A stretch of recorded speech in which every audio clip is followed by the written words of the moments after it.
മക്കളെ, നിങ്ങളെല്ലാവരും എക്സാമിന് വേണ്ടിയിട്ടുള്ള പ്രിപ്പറേഷൻ നല്ല തകൃതിയായിട്ട് മുന്നോട്ട് പോയിക്കൊണ്ടിരിക്കുന്ന സമയം എന്നറിയാം. ഈ തിരക്കുകൾക്കിടയിൽ നിങ്ങളോട് ഒന്ന് വന്ന വഴിയൊന്ന് ഓർമ്മിപ്പിക്കട്ടെ. നിങ്ങൾ നീറ്റ് എക്സാമിന് വേണ്ടിയിട്ട് പഠിക്കാൻ തുടങ്ങിയ ആ ദിവസം മുതൽ എപ്പോഴെങ്കിലും ഒന്ന് ഓർത്ത് നോക്കിയിട്ടുണ്ടോ? നിങ്ങൾ എടുത്തേക്കുന്ന എഫേർട്ട് എത്രത്തോളമാണ് നിങ്ങൾ എപ്പോഴെങ്കിലും ഒന്ന് ഓർത്ത് നോക്കിയിട്ടുണ്ടോ? ഇപ്പോഴും നിങ്ങൾ നിൽക്കുന്ന ഈ ഒരു അവസ്ഥ അത് എത്രത്തോളം ആളുകൾ മനസ്സിലാക്കുന്നുണ്ടെന്ന് നിങ്ങൾക്കറിയോ? മനസ്സിലാക്കാൻ പറ്റുന്ന വളരെ ചുരുക്കം ആളുകളാണ്. കുറ്റപ്പെടുത്താനും നമ്മൾ ഈ എടുക്കുന്ന എഫേർട്ടിനെ മനസ്സിലാക്കാതിരിക്കാനും കുറേ ആളുകളുണ്ടാവും. അവരോടൊക്കെ പോകാൻ പറ. നിങ്ങളൊന്ന് ആലോചിച്ച് നോക്കി. ആദ്യമൊക്കെ ഡോക്ടറാവണം, എൻജിനീയർ ആണെന്നൊക്കെ കുറേ ആഗ്രഹിച്ചിട്ടുണ്ടാവും. പിന്നെ ഇടയ്ക്ക് വെച്ചിട്ട് +2 എക്സാം കഴിയുന്നവരേക്ക് നമ്മൾ +1 +2 ബോർഡിൻ്റെ കൂടെ അങ്ങോട്ട് കൂടി. ബോർഡൊക്കെ കഴിഞ്ഞ് എൻട്രൻസിന് സീരിയസ് ആയിട്ട് അപ്രോച്ച് ചെയ്യാൻ വേണ്ടി തുടങ്ങുമ്പോൾ നമുക്ക് ഏറ്റവും നല്ലൊരു കോച്ചിങ് സെൻറ്ററിൽ ചേരണം. അങ്ങനെ നമ്മളൊരു കോച്ചിങ് സെൻറ്റർ ചൂസ് ചെയ്യുന്നു, നമ്മൾ പഠിക്കാൻ തുടങ്ങുന്നു. ആദ്യമുള്ള ദിവസങ്ങളൊക്കെ കുറേ ബുദ്ധിമുട്ടിയിട്ടുണ്ടാവും. റിപ്പീറ്റ് ലൈഫ് തുടങ്ങുമ്പോഴേ ആദ്യത്തെ ദിവസങ്ങളിൽ നിങ്ങൾ കോച്ചിങ് സ്റ്റാർട്ട് ചെയ്തപ്പോൾ തന്നെ നിങ്ങൾക്ക് ആ ടൈമായിട്ടൊന്നും പൊരുത്തപ്പെടാൻ പറ്റുന്നുണ്ടായിരുന്നില്ല. റൂമിലുള്ള കുട്ടികളായിട്ട് അഡാപ്റ്റ് ആവാൻ സമയമെടുത്തു. കുറേ പരാതികൾ, കുറേ പ്രശ്നങ്ങൾ, പാരൻസിനെ മിസ് ചെയ്യുന്നു, അമ്മനെ കാണാൻ തോന്നുന്നു, അച്ഛനെ കാണാൻ തോന്നുന്നു, ഇങ്ങനെയൊക്കെ ഉണ്ടായിരുന്നല്ലേ ആ സമയത്ത്. ഇതൊക്കെ നിങ്ങൾ തരണം ചെയ്ത്, ഇതിനൊക്കെ നിങ്ങൾ ഓവർകം ചെയ്ത് നിങ്ങളിപ്പോൾ എവിടെ എത്തി നിൽക്കുക? എക്സാമിനോട് അടുത്തിങ്ങനെ നിൽക്കുക. ഇനി 5-6 മാസങ്ങൾ. ഇപ്പോൾ നമുക്ക് വേണ്ട ഫസ്റ്റ് കാര്യം ഞാൻ പറഞ്ഞോട്ടെ, നല്ല ഉറക്കം വേണം. നല്ല ഉറക്കം. 6 മണിക്കൂറിൽ കുറഞ്ഞ് ആരും ഉറങ്ങാൻ നിൽക്കരുതേ. നിങ്ങൾ 6 മണിക്കൂറെങ്കിലും മിനിമം ഉറങ്ങണം. കാര്യം എന്താ പറയുക, നല്ല ഉറക്കം ഇല്ലെങ്കിൽ നമുക്ക് ഈ പഠിച്ചൊന്നും റീകളക്ട് ചെയ്തെടുക്കാൻ പറ്റില്ല. സോ മക്കൾ നന്നായിട്ട് ഉറങ്ങണം. പിന്നെ അടുത്ത കാര്യം പറഞ്ഞോട്ടെ. അടുത്തൊരു കാര്യം എന്ന് പറഞ്ഞു കഴിഞ്ഞാൽ നിങ്ങൾ നല്ല ഫുഡ് കഴിക്കണം. നല്ല ഭക്ഷണം കഴിക്കുന്നതിനനുസരിച്ച് നിങ്ങൾക്ക് കൂടുതലായിട്ട് നിങ്ങൾക്ക് വർക്ക് ചെയ്യാൻ പറ്റും. അപ്പോൾ നന്നായിട്ട് ഫുഡ് കഴിക്കുക. വെള്ളം ഇടയ്ക്കിടയ്ക്ക് കുടിക്കണേ. ഇടയ്ക്കിടയ്ക്ക് ഭക്ഷണം കഴിക്കണം. ഇടയ്ക്കിടയ്ക്ക് വെള്ളം കുടിക്കണം. നന്നായിട്ടുള്ള ഫുഡ് കഴിക്കണം. ബാലൻസ്ഡ് ആയിട്ടുള്ള ഡയറ്റ് ഫോളോ ചെയ്യണം മാക്സിമം. പിന്നെ ഇല്ലേ, ഞാൻ നേരത്തെ പറഞ്ഞതുപോലെ തന്നെ നിങ്ങൾ കറക്റ്റായിട്ട് ഉറങ്ങണം. ഈ കാര്യങ്ങളൊക്കെ ശ്രദ്ധിക്കണം. ഇനി നമുക്ക് വീണ്ടും പഴയതിലേക്ക് തിരിച്ചു പോകാം. നമ്മൾ അന്ന് തുടങ്ങി നമ്മളിങ്ങനെ മുന്നോട്ടേക്ക് പോയി. ആ സമയത്തൊക്കെ നമുക്ക് കുറേ ടെൻഷനും പ്രശ്നമൊക്കെ ഉണ്ടായിരുന്നു. പക്ഷെ എന്നാലും ശരി, ഇതിനൊക്കെ ഓവർകം ചെയ്ത് നമ്മൾ മുന്നോട്ട് പോയി. ആദ്യമൊക്കെ ഫിസിക്സൊക്കെ നമുക്ക് ബുദ്ധിമുട്ടായിട്ടൊക്കെ വന്നു. ആ ഫിസിക്സിന് നമ്മൾ കുറേ നേരം കുത്തിയിരുന്ന് പഠിക്കാനൊക്കെ ശ്രമിച്ചു നോക്കി. നമ്മളെ കുറേ ടീച്ചേഴ്സ് സപ്പോർട്ട് ചെയ്തു, റൂംമേറ്റ്സ് സപ്പോർട്ട് ചെയ്തു, ചിലപ്പോൾ നമ്മുടെ ചേച്ചി ചേട്ടന്മാരൊക്കെ സപ്പോർട്ട് ചെയ്ത് കാണും. അതായത് നമ്മുടെ ഇൻസ്റ്റിറ്റ്യൂട്ടിൽ തന്നെ പഠിക്കുന്ന ചിലപ്പോൾ നമ്മളെക്കാളും പ്രായം കൂടിയ ആൾക്കാരൊക്കെ, അവരൊക്കെ നമ്മളെ സപ്പോർട്ട് ചെയ്തു, മെൻറ്റർ സപ്പോർട്ട് ചെയ്തു, എല്ലാവരും സപ്പോർട്ട് ചെയ്തു. മെല്ലെ നമ്മൾ പഠിക്കാൻ തുടങ്ങി. നമുക്ക് ആദ്യമൊന്നും സ്കോറൊന്നും വരുന്നില്ല. പക്ഷെ പിന്നെ പഠിച്ചപ്പോൾ സ്കോറൊക്കെ കൂടി വന്നു. പക്ഷെ അപ്പോഴും മിസ്സാവുന്ന എന്തൊക്കെയോ ഉണ്ടായിരുന്നു. പാരൻസിനെ മിസ്സാവുണ്ടായിരുന്നു, ഫ്രണ്ട്സിനെ മിസ്സാവുണ്ടായിരുന്നു. നമ്മുടെ സോഷ്യൽ മീഡിയയിൽ നമ്മൾ ഉണ്ടാക്കി വെച്ച കുറേ ഫ്രണ്ട്സ് ഉണ്ടായിരുന്നു. ഇടയ്ക്കെങ്കിലൊക്കെ റീൽസ് കാണാനോ ഒരു ഷോർട്സ് കാണാനൊക്കെ ആഗ്രഹം തോന്നാറുണ്ട്. പുതിയ സിനിമയൊക്കെ വരുന്നുണ്ട്, അതൊക്കെ മിസ്സായി. ഒന്നും കാണാൻ പറ്റിയില്ല. നാട്ടിൽ നടക്കുന്ന ആഘോഷങ്ങൾക്ക് പങ്കെടുക്കാൻ പറ്റിയില്ല. അമ്മ പറയുമ്പോഴറിയുന്ന അയ്യോ ഇന്ന് അവിടെ ഉത്സവമായിരുന്നല്ലേ, ഇന്ന് പള്ളിയിൽ പെരുന്നാൾ, ഓക്കെ, അതൊന്നും അറിയാതെ പോയി. അവരുടെ കല്യാണമായിരുന്നു, അയ്യോ മോളെ അവർ മരണപ്പെട്ടിട്ടുണ്ടായിരുന്നു. എല്ലാം നമ്മുടെ ഉള്ളിലൂടെ ഇങ്ങനെ പോവാം. എന്തൊക്കെയോ നമ്മൾ മിസ് ചെയ്തു. നമുക്ക് ആഘോഷങ്ങളൊന്നും ഇല്ലാണ്ടായി. ഫ്രണ്ട്സും എല്ലാം നമ്മുടെ ഉള്ളിൽ നിന്ന് പോയി. ഇപ്പോൾ നമുക്ക് ആകെയുള്ള എന്താ, അന്ന് 11th 12th പഠിക്കുമ്പോൾ കുറേ നേരം നമ്മൾ ഫോണിലൊക്കെ കുത്തിയിരുന്നില്ല. ഫോണുണ്ടോ ഇന്ന്? അതും ഇല്ല. വീട്ടിൽ വിളിക്കാൻ മാത്രം കിട്ടുന്ന ഫോൺ. ആ സമയത്ത് അവരോട് സംസാരിക്കുന്നത് മാത്രം, അതല്ലാതെ വേറെ ഒന്നുമില്ല താനും. ഇങ്ങനെയൊക്കെ നമ്മൾ വല്ലാണ്ടങ്ങ് ഒതുങ്ങിപ്പോയിട്ടുണ്ട്, നന്നായിട്ട് ഒതുങ്ങിപ്പോയിട്ടുണ്ട്. ഇതുപോലെ ചിലപ്പോൾ നമ്മൾ 2 കൊല്ലം മുന്നേ പഠിച്ചിരുന്നെങ്കിലോ നമ്മൾ സിംഗിൾ ഡിജിറ്റ് റാങ്ക് അടിച്ചേനെ. ഇങ്ങനെ നമ്മൾ ചിന്തിക്കുന്നുണ്ട്.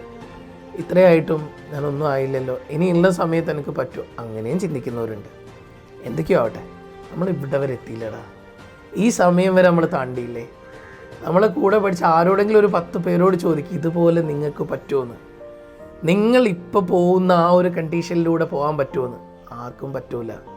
അതിനെ ആദ്യം വേണ്ടത് മനസ്സിലെടുത്ത തീരുമാനം. നിങ്ങളെടുത്ത തീരുമാനമില്ലേ, നിങ്ങളെ കൊണ്ട് പറ്റുമെന്ന് വിശ്വസിച്ച് നിങ്ങൾ തുടങ്ങിയ സമയമല്ലേ.